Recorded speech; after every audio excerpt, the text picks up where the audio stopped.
Équipe numéro 4, pour le cas comptabilité 2, collégiale. Je vous lirai les instructions du cas pour ensuite laisser les juges se présenter un par un. Vous disposez de 15 à 20 minutes afin de présenter votre solution au juge. Le temps s'écoule à partir du moment où un membre de l'équipe débute la présentation. Je vous montrerai le temps restant à l'aide d'un carton lorsqu'il vous restera 10 minutes, 5 minutes, 2 minutes, 30 secondes et les 10 dernières secondes vous seront indiquées à l'aide de mes doigts. Si l'un des membres de l'équipe continue à parler à la fin du décompte, je vais le signifier et la présentation s'arrête dès cet instant. Si vous faites moins de 15 minutes, il y aura une pénalité d'un point par 30 secondes manquantes. Important, ne jamais mentionner le nom du cégep lors de votre présentation sous peine de disqualification. Les juges bénéficieront ensuite d'une période de questions de 5 minutes lors de laquelle ils pourront vous demander des éclaircissements concernant votre solution. Notez que lors de la période de questions, aucun décompte de temps ne vous est donné, mais si un membre de l'équipe est en train de parler lorsque le décompte affiche 5 minutes, il est autorisé à terminer sa réponse. Les juges peuvent maintenant se présenter. Enchanté, Maxime Saint-Laurent, auditeur chez KPMG et étudiant en MBA. Bonjour, Céline Godreau, conseiller chez cette personne. Bonjour, Marie-Sarah Loubinet, directrice chez Parentera Dental. Bonjour à vous, nous sommes très fiers d'être ici aujourd'hui. Je vais nous représenter, donc Rebecca Martineau, Elisabeth Breton et moi-même, Justine Bédard. Nous sommes des expertes en consultation pour des projets d'investissement et comptabilité aussi. Nous sommes de consultation BBM. Donc, vous nous avez demandé, les actionnaires de chez Prolo Café, d'évaluer les options d'investissement que vous aviez face à vous. Donc, votre critère numéro 1, c'était de maximiser l'encaisse sur 10 ans.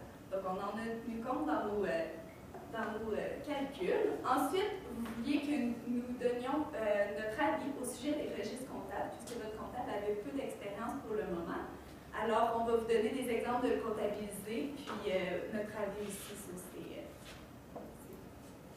ces écritures-là. Donc, pour procéder à cette présentation-là, nous allons d'abord vous expliquer le contexte de la situation du Prolo Café. Ensuite, nous allons vous parler des projets d'investissement, soit de rénover la cuisine actuelle, d'acheter Sodexo, puis d'acheter de nouveaux équipements pour pouvoir offrir de la malbouffe à la cafétéria dans votre café. Pour ce faire, nous allons premièrement calculer une vanne pour chaque projet d'investissement. Ensuite, on va vous expliquer d'où vient notre financement initial. Puis, nous allons aussi faire un lien avec votre mission à vous chez Café Prolo. Prolo Café, pardon. Ensuite, à la toute fin, nous allons vous expliquer notre choix final, les raisons pourquoi on le choisit. Par la suite, on va entamer le deuxième module de notre présentation, soit le traitement comptable, des assurances, de l'employé saisonnier et de la vente de l'Eurobus. Puis, nous allons conclure notre présentation avec vos recommandations finales. Donc, comme Justine vous l'a dit, je vais vous présenter la situation actuelle de votre entreprise. Donc, c'est une entreprise qui existe depuis 1970. Elle est administrée par les étudiants de la Faculté des sciences en administration. Puis, nous avons calculé que vous avez un revenu brut, puisque vous n'avez pas de résultat financier, d'environ 50 000 $ par semaine. Ensuite, votre mission est d'offrir la nourriture à un meilleur prix et qualité possible, de redistribuer les bénéfices aux associations étudiantes, d'offrir un service axé sur les besoins des étudiants et d'appuyer la reprise des services alimentaires par les associations étudiantes. Et nous savons aussi que nous avons un concurrent qui se situe à côté de votre café, c'est Sodexo, mais il est présentement en faillite, puis il offre des repas chauds préparés sur place. Donc, les 3 projets d'investissement que vous nous avez présentés étaient la rénovation de la cuisine existante, ou l'achat de l'entreprise Sodexo, ou l'achat de nouveaux éléments qui serviront à offrir de la nourriture à type malbouffe. Pour ce faire, nous avons dû décider quelques hypothèses puisque nous n'avons pas toutes les informations nécessaires, soit que le café est exploité 45 semaines par année, qui équivaut environ à 3 sessions de 15 semaines. Nous avons aussi décidé que votre marge nette sur les ventes était de 30 en se fiant au secteur.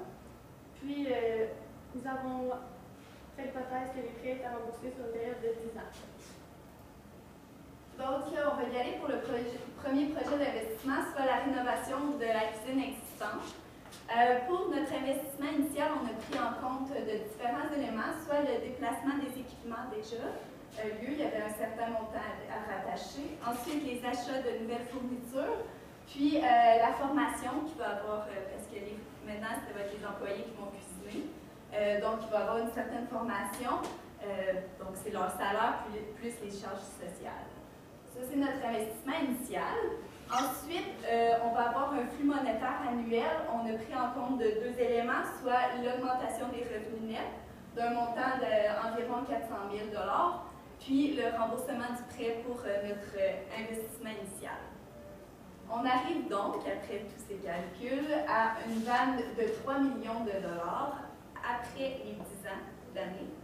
Avec un délai de récupération d'en bas d'1 an, donc de 0,03 ans. Il faut savoir que vous allez avoir le droit à une économie d'impôt liée à l'amortissement, puisque vous allez avoir une charge supplémentaire d'amortissement en raison des nouveaux équipements. Cette charge-là va être de 1 565 $. Donc là, on ne connaît pas votre taux d'imposition, mais on sait que vous allez pouvoir économiser sur l'impôt à ce moment-là. Dans notre financement initial, on avait besoin d'un investissement initial de 12 700 $. Donc, on est allé chercher l'enquête de 2 000 $ que vous nous avez proposé, que vous étiez prêts à mettre dans vos projets. Un emprunt de 10 000 à la Caisse de la Rive-Sud, soit avec un taux de 5 %, puis un intérêt, un capital aussi qu'on paye dans 6 mois, le premier. Puis un emprunt de 1 000 $ à la Banque de Québec de 8 %. Tout ça, ces 2 emprunts-là, pour un remboursement total de 1 418 $. Ça, c'est par année. Donc, pour faire le lien avec votre mission, ce projet-là, le premier projet, on croit que ça va rejoindre votre mission de meilleur prix et qualité. Ensuite, ça va nécessairement augmenter vos bénéfices en raison de l'achalandage. Pour votre deuxième projet d'investissement, soit l'achat de Sodexo, on va avoir un investissement initial qui comprend l'achat du comptoir, premièrement, de Sodexo. Ensuite, on doit acheter une nouvelle affiche, puis on doit mettre à neuf les équipements déjà en place de chez Sodexo. Notre flux monétaire comprend encore l'augmentation du revenu net, parce que l'achalandage va augmenter de 185 625 $. Ensuite, on va avoir recours à certaines locations pour certains fournisseurs en achetant Sodexo. Et nous aurons besoin de 2 employés supplémentaires. Puis encore là, nous devrons rembourser le prêt initial pour une vanne de 900 000 $. Encore à ce niveau-là, l'économie d'impôt, puisque la charge va être de 285 $ pour ce projet-là, la charge d'amortissement. Puis encore, cette fois-ci, on a un très bon délai de récupération de 0,7.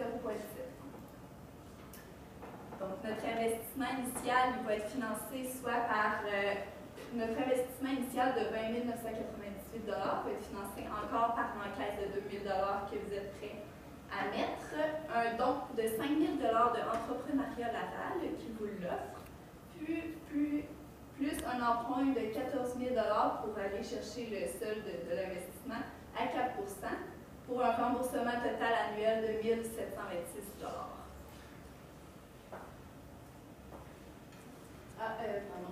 Donc, le respect de la mission avec ce projet-là, encore une fois, meilleur prix et qualité, parce qu'on va chercher une qualité supérieure à un service de plus.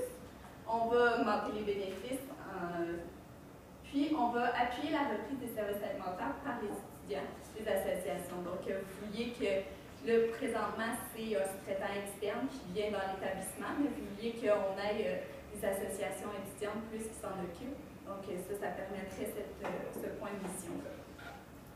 Donc, je vais maintenant passer au troisième projet d'investissement que vous nous avez proposé, qui était l'achat de nouveaux éléments de cuisson afin de pouvoir offrir un autre type de nourriture qui est plus le style malbouffe. Vous aviez vu qu'il y avait peut-être un besoin pour ce genre de produit-là. Donc, pour l'investissement initial, il va falloir acheter l'équipement, les fours à pizza, les cutters, ces choses-là. Vous allez avoir également besoin d'une accréditation pour offrir ce type de produit-là. Ça va être un investissement de 3 000 Et aussi, vous vouliez ajouter des tables et des chaises à votre proche du café pour pouvoir augmenter l'achalandage. Donc, ça, c'est pour l'investissement initial. Si on passe ensuite au flux monétaire qui va être généré annuellement, il va y avoir une augmentation des revenus nets parce que l'achalandage va augmenter vu qu'on va offrir un nouveau type de produit. Ensuite, il va y avoir le remboursement du prêt, soit la portion intérêt et capital qui va devoir être remboursée annuellement. Puis également, de considérer dans le flux monétaire annuel à la 6e année, il va falloir renouveler l'accréditation. Et donc, on aura ajouté une charge de 3 000 à cette année-là. Donc, le calcul de la vente de la valeur actualisée nette était de 2 435 000 avec ce projet-là. Encore une fois, une économie d'impôt liée à l'amortissement des équipements. Une charge d'environ 2 000 pour ce qui va être de l'amortissement des équipements. Et un délai de récupération très rapide, encore une fois, 0.03 ans, comme le premier projet. Donc, le financement pour ce projet-là, ça représentait un investissement initial de 11 369 On va encore piger dans l'encaisse, donc le 2 000 que vous aviez à investir. Puis, on va effectuer un emprunt de 10 000 à un taux de 4 Tout ça pour un remboursement annuel qui va être de 1 233 Donc, si on compare ce projet-là à votre mission, ça respecte le fait que vous voulez augmenter vos bénéfices afin de pouvoir en redistribuer plus aux étudiants aux différentes associations. Puis ça respecte aussi la mission qui disait que vous voulez écouter les étudiants à l'écoute. Vous avez ciblé que les étudiants, le personnel aimeraient avoir ce genre de nourriture-là directement à l'université. Donc, ça répond à cet aspect-là de la mission également. Donc, on fait un résumé ici de tous les projets qu'on vous a présentés. Votre critère, c'était de maximiser l'encaisse sur un horizon de 10 ans. Donc, si on compare les trois valeurs actualisées des trois projets d'investissement, on voit que le plus élevé, c'est celui de rénover la cuisine avec une vanne de 3 millions de dollars environ. Donc, nous, on pencherait sur ce projet-là en se fiant à votre critère. Donc, on vous a fait un plan d'action. Donc, à court terme, il va falloir acheter des équipements, faire tout le nécessaire afin de rénover la cuisine.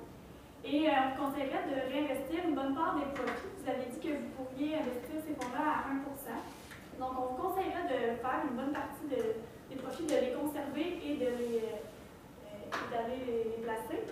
Parce qu'à moyen terme, on vous conseillerait de procéder également à l'achat de Sodexo. On voyait que ça répondait vraiment à votre mission de vouloir que les services alimentaires soient gérés par les étudiants.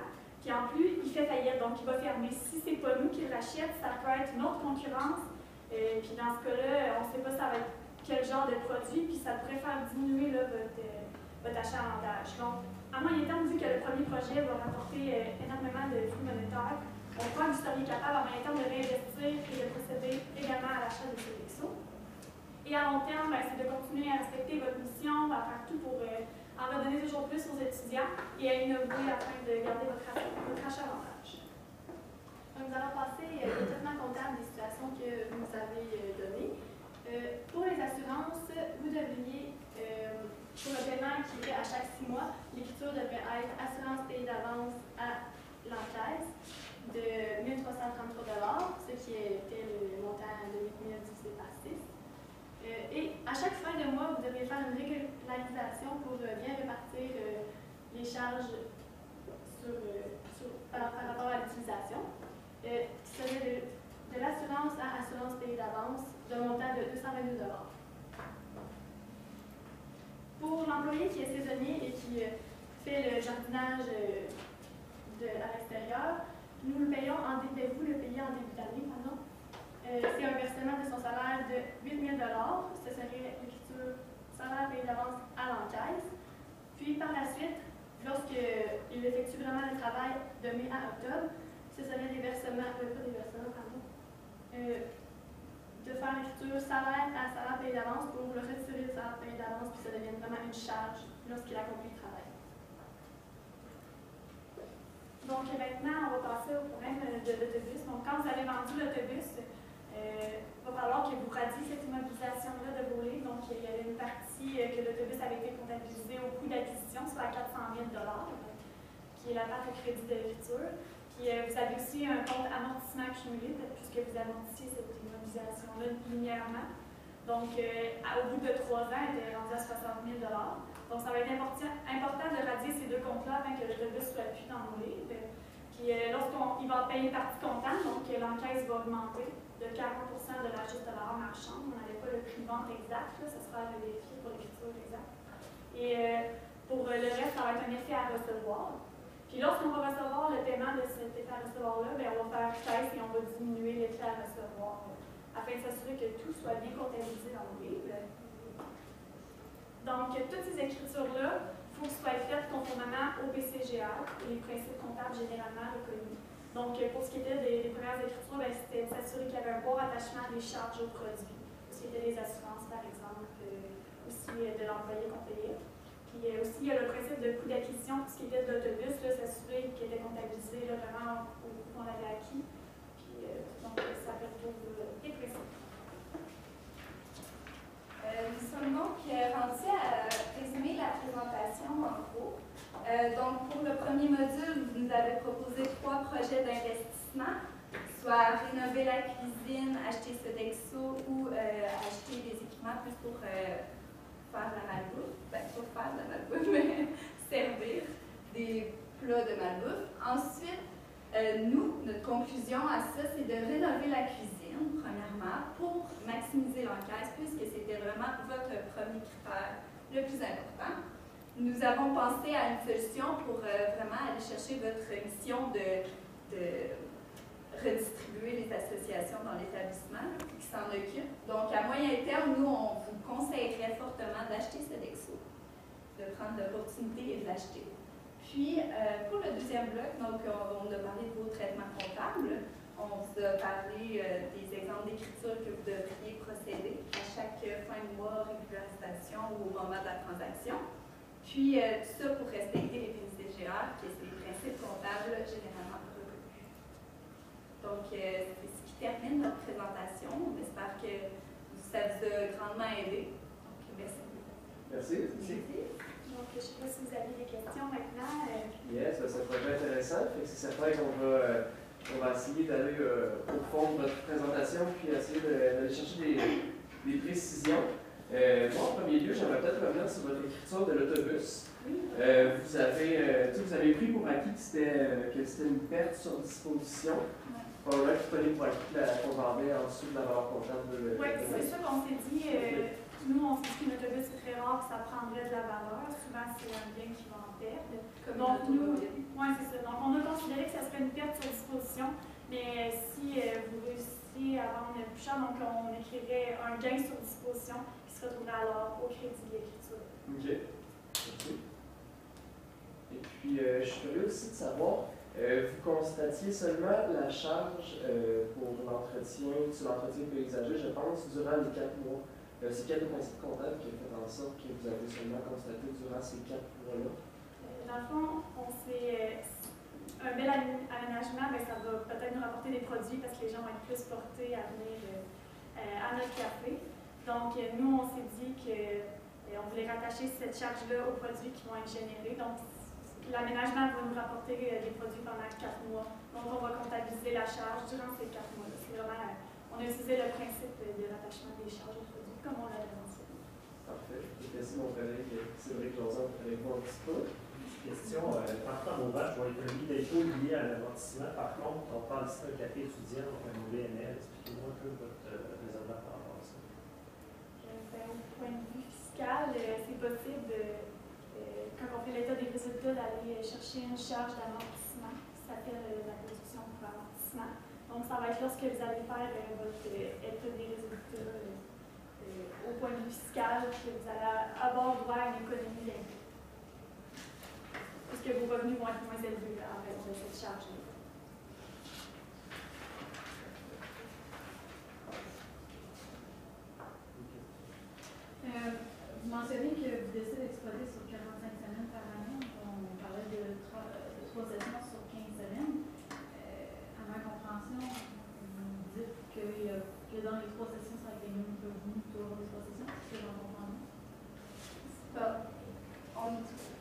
on est allé vers les données que vous nous avez données, donc l'achalandage.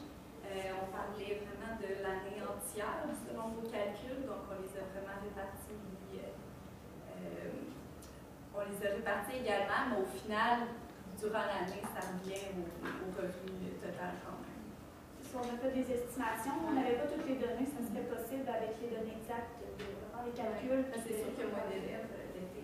C'est qu'on manquait des informations, donc on a généralisé pour toute l'année que c'était un revenu moyen.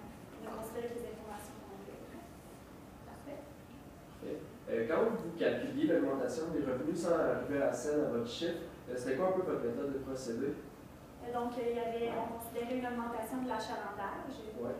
Donc, il y avait l'augmentation de l'achalandage, il y avait une augmentation aussi du montant moyen qui était dépensé. Donc, on considérait ces deux facteurs-là. On a comparé avec le 50 000 de revenus que vous aviez, on a calculé la différence.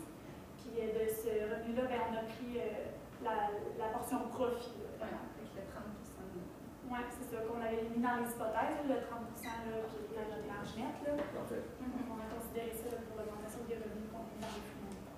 Puis pensez-vous que c'est vraiment les vrais chiffres qu'on a calculés ou est-ce qu'on oublie peut-être de prendre en compte certaines charges dans le calcul de l'augmentation des revenus? C'est ça, là, nous, il manquait peut-être des informations. Là, nous, on s'est basé sur le secteur pour prendre ça en considération. Le salaire, par exemple, il donnait juste 10 et 35, mais on sait bien qu'un employeur, c'est pas 10 et 35 qui va payer pour son employé. Donc, il manquait peut-être là encore des charges. Mettons, la charge d'électricité a probablement augmenté s'il y a des nouveaux équipements. Donc, tout ça serait à considérer. Là, si vous décidez de mettre le projet en œuvre, il va falloir tout regarder ça aussi là, pour vraiment peut-être un calcul de banque qui va être plus exact. Merci. Moi, ça fait le tour de mes questions aussi. Merci. Merci beaucoup.